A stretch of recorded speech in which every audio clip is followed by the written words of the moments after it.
이태원 참사의 원인과 책임을 따지기 위한 수사가 본격적으로 시작됐습니다. 경찰청 특별수사본부는 일단 실무 관계자 6명을 입건했습니다. 당시 용산 경찰서장을 비롯한 경찰 관계자들, 그리고 구청장과 현장에 출동한 소방서장까지 포함됐습니다. 업무를 제대로 안 해서 사람을 죽거나 다치게 한 혐의를 적용했습니다. 그런데 수사의 방향이 대부분 실무자들에게만 집중된 것 같습니다. 경찰 지휘부, 나아가 주무부처인 행정안전부를 비롯한 윗선으로 수사가 뻗어나갈지는 현재로선 미지수입니다. 첫 소식 강나현 기자입니다. 경찰청 특별수사본부는 입건된 6명 모두에게 업무상 과실치사상 혐의를 적용했습니다. 시민들이 이태원에서 다치거나 목숨을 잃은 책임을 일단 이들 6명에게 묻겠다는 겁니다. 용산경찰서장이던 이임재 총경과 서울청 상황관리관이었던 유미진 총경에게는 여기에 직무유기 혐의를 추가했습니다. 이 총경은 사고 발생 약 1시간 만에 현장에 왔지만 도착 시간을 허위로 보고하고 부실한 대응으로 피해를 키웠다는 의혹을 받고 있습니다. 유 총경은 당시 112 상황실을 총괄했지만 자리를 비운 것으로 드러났습니다. 시민들의 압사 경고에도 경찰이 제대로 대응할 수 없었던 책임이 있다는 취지입니다. 용산서 정보과장, 계장에게는 직권남용과 증거인멸 혐의도 적용했습니다. 참사 발생 사흘 전 인파 대비 필요성을 언급한 정보보고서를 작성했다가 사고 뒤 지웠다는 의혹을 받고 있는데 특수본은 해당 보고서 한글 파일 원본이 작성자 컴퓨터에서 삭제된 사실을 확인했다고 밝혔습니다. 이 과정에서 원본을 지웠으니 처음부터 이 보고서를 작성하지 않은 걸로 하자는 과장 등의 회유 정황도 있었던 걸로 파악하고 있습니다. 박희영 용산구청장에게는 인파 밀집 예견 여부와 사고 발생 전후 대응을, 최성범 용산소방서장에게는 119 신고 처리와 경찰 공동대응 요청과 관련한 대응을 확인할 예정입니다. 이런 가운데 이 총경은 사고 당시 대통령실에서 걸려온 전화를 받지 못했던 것으로도 확인됐습니다. JTBC 강나현입니다. 네, 이 6명 중에 용산 소방서장도 들어가 있습니다. 참사 직후부터 현장을 지켰던 인물이어서 뒷말이 나오고 있습니다. 심수미 기동팀장이 나와 있습니다. 자, 우선 피의자로 전환된 게 어떤 의미인지부터 들어볼까요? 네, 혐의가 의심되어서 입증이 아닙니다. 의심이 돼서 수사에 착수한다는 얘기입니다. 네. 제기된 의혹을 향후 수사로 확인을 해보겠다라는 의미일 뿐이고요. 실제 혐의가 어느 정도까지 입증될지는 아직 한참 더 지켜봐야 하는 상황입니다. 그렇군요. 대통령도 소방 보고를 받고 사고를 인지했다고 알려지고 있죠. 그래서 현재까지 알려진 바로는 소방과 경찰의 대응이 상당히 달랐던 것 같거든요. 네, 앞서 소방에서는 참사 당일 약 2시간 동안 15번이나 경찰에 도로 통제 등 협조 요청을 했지만 받아들여지지 않았다고 공개한 바 있는데요. 이날 저녁 8시 반경과 또 9시경 두 차례에 걸쳐 경찰도 소방에 협조 요청을 구했는데 현장에 나가지 않고 끝난 사실이 알려졌습니다. 신고자와 통화했을 당시 부상자가 없었기 때문이라는 게 소방의 설명입니다. 네, 수사 협조, 아니죠. 당일 협조 요청이죠. 네. 2번과 15번의 상당한 차이가 나고 지금까지 뭐 수사 초기이긴 하지만 소방과 경찰의 무게를 같은 책임 무게로 볼 수 있느냐? 이건 좀 의구심이 드는데요. 네, 동선만 놓고 봐도 조금 차이가 있습니다. 이 참사 현장 인근에 도착해놓고도 관용차 안에서 1시간이나 허비했던 전 용산 경찰서장과 상황을 인지하고 곧바로 현장에서 지휘한 용산 소방서장의 움직임은 차이가 있긴 합니다. 법조계의 의견을 들어봤는데요. 과실치사상 혐의 입증의 관건은 예견 가능성입니다. 이 사망자가 나올 정도로 참사가 예상이 됐는데도 의무를 다하지 않았는지 이 여부가 중요한 겁니다. 압사 관련 112 신고가 6시 반부터 시작이 됐기 때문에 소방이 출동하지 않은 점도 분명 책임을 따져볼 필요는 있어 보입니다. 네. 다만 경찰이 위급한 상황이라고 판단해서 협조 요청까지 한 상황이었다면 경찰 스스로는 과연 무엇을 한 것이냐는 의문도 남습니다.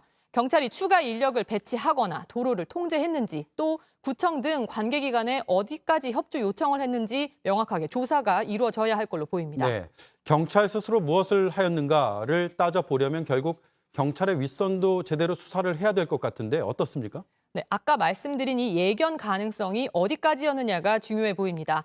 헬로윈 인파와 이에 따른 압사사고 위험에 대해 아예 보고가 없었는지 또는 있었는데 묵살했는지 등도 확인이 돼야 하는 상황입니다. 네. 그래서 김광호 서울청장 등 고위 간부들도 수사선상에서 자유로울 수만은 없어 보이는데요. 오늘 윤희근 경찰청장이 국회에서 특별수사본부 수사 상황에 대해 보고받았다라는 표현을 은연중에 사용했습니다. 윤 청장 역시 수사 대상이 될 수 있는데 압수수색 계획과 관련한 민감한 정보라는 점에서 수사의 독립성에 의문이 제기되는 상황입니다. 네, 심수미 기동팀장 잘 들었습니다. 참사의 원인을 규명하고 책임을 가리는 일이 이제 정치권의 몫으로 넘어왔습니다. 오늘 국회에는 참사 책임의 당사자들이 모두 출석했습니다. 하지만 책임 있는 발언을 듣기는 힘들었습니다. 국회로 가보겠습니다. 고석승 기자, 오늘 국회 곳곳에서 이태원 참사 책임 소재를 놓고 책임자 추궁이 이어졌죠. 네, 지금 국회에서는 예산결산특위와 행정안전위원회의 전체 회의가 각각 진행 중인데요. 사실상 모두 이태원 참사의 책임 소재를 가리는 데 집중하고 있습니다.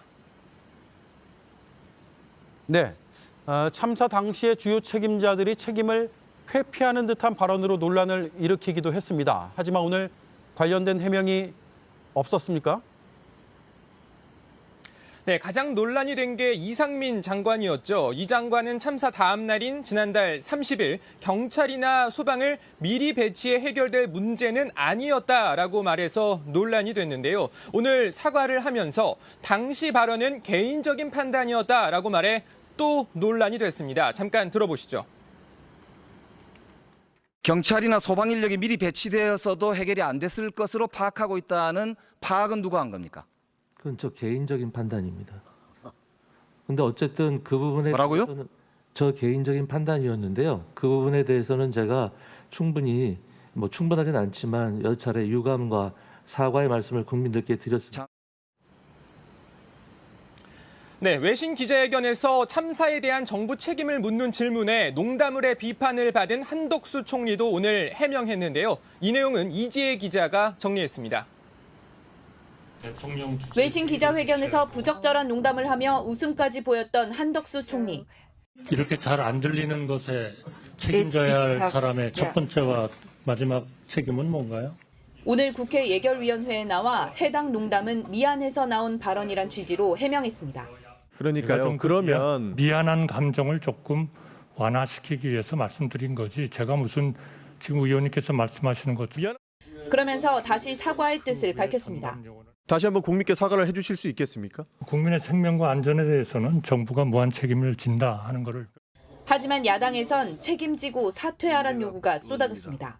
책임 총리로서의 역할을 다하지 못하고 패싱당하고 이런 그 국민 참사에 대해서 공감마저 갖추지 못했다 그러면 저는 총리님 차라리 이 기회에 사퇴하십시오. 한 총리는 필요하다면 자신도 책임을 져야 한다고 답했습니다. 총리께서는 책임의 주체가 안 되십니까? 저도 필요하다면 책임을. 다만 정확한 책임 소재 자체는 조사로 밝혀져야 한다는 말도 했습니다. JTBC 이지혜입니다. 네, 박희영 용산구청장도 구청에서 할 수 있는 일은 다 했다 등의 발언으로 비판을 받았는데요. 오늘 국회에선 책임을 회피하지 않겠다라고 하면서 고개를 숙였습니다. 다만 구체적인 책임은 언급하지 않은 채 마음의 책임이라고만 답해서 또 다른 논란으로 번지기도 했습니다. 그 책임이 구체적으로 어떤 책임인가요? 여러 가지 지금 큰 희생이 난 것에 대한 제 마음의 책임입니다. 자, 그리고 주요 책임자들이 늑장 보고를 받은 것을 두고도 비판이 이어졌죠. 네, 여야 의원들은 주로 보고 체계를 문제 삼았는데요. 주요 발언 잠깐 들어보시죠. 대통령이 11시 1분, 행안부 장관이 11시 19분, 서울청장이 11시 36분, 경찰청장이 0시 14분, 이런 콩가루 집안이 어디 있습니까? 이태원에 난리가 났다는 이야기를 구청장님 언제 알았습니까? 주민으로부터 10시 51분에 문자를 구청 공무원들은 거기 안 나갔습니까? 주민으로부터 연락을 받았습니까? 네. 네, 여야는 이렇게 한 목소리로 책임을 추궁하면서도 이 국정조사 문제에 대해선 의견이 엇갈리고 있습니다. 여당은 수사가 먼저라면서 반대하고 있지만 민주당은 단독으로라도 추진하겠다는 입장이어서 충돌이 불가피한 상황입니다. 네, 고석승 기자 잘 들었습니다. 윤석열 대통령은 결국 대국민 사과를 했습니다. 국민들께 죄송한 마음이라고 했습니다. 동시에 이번 참사엔 경찰의 책임이 크다고 사실상 못을 박았습니다. 하지만 그 경찰을 지휘하는 행안부 장관에 대해선 언급하지 않았습니다. 여러 경로로 이 장관을 경질해야 한다는 보고가 올라가고 있지만 윤 대통령은 일단 판단을 미루고 있는 것으로 보입니다. 최수영 기자입니다. 윤 대통령이 이태원 참사에 대해서 사과했습니다. 유가족과 아픔과 슬픔을 함께하고 있는 국민들께 미안하고 죄송한 마음입니다. 앞서 종교계를 돌면서 사과 메시지를 냈는데 이번엔 국민들께라고 대상을 명확히 한 겁니다. 책임을 묻겠다고도 했습니다. 책임 있는 사람에 대해서는 엄정히 그 책임을 묻도록 하겠습니다. 특히 경찰의 책임이 있다는 점을 분명히 했습니다. 대통령실은 이례적으로 비공개 회의 영상까지 공개하며 경찰을 질타한 발언을 전했습니다. 왜 4시간 동안 물끄러미 쳐다만 보고 있었냐 이거예요. 안전사고를 예방해야 될 책임 어디에 있습니까? 경찰에 있어요. 하지만 경찰의 지휘감독 권한이 있는 이상민 행안부 장관에 대해서는 언급하지 않았습니다. 다만 경찰 등 책임 소재를 정확하게 가려야 한다는 입장을 밝혔습니다. 그냥 막연하게 다 책임져라. 그거는 현대사회에서 있을 수 없는 일이에요. 대통령실은 이 장관 경질론은 진상규명 이후 판단할 것이라고 말을 아꼈습니다. 윤 대통령이 경찰 책임에 대해선 입장을 명확히 했지만 이 장관의 거취 문제는 여전히 고민 중인 것을 드러낸 걸로 해석됩니다. 국회에 출석한 이 장관도 사퇴 의사는 전한 적 없다고 했습니다. 대통령께 사의 표명한 적 있습니까? 없습니까? 지금 사의 표명한 적은 없습니다.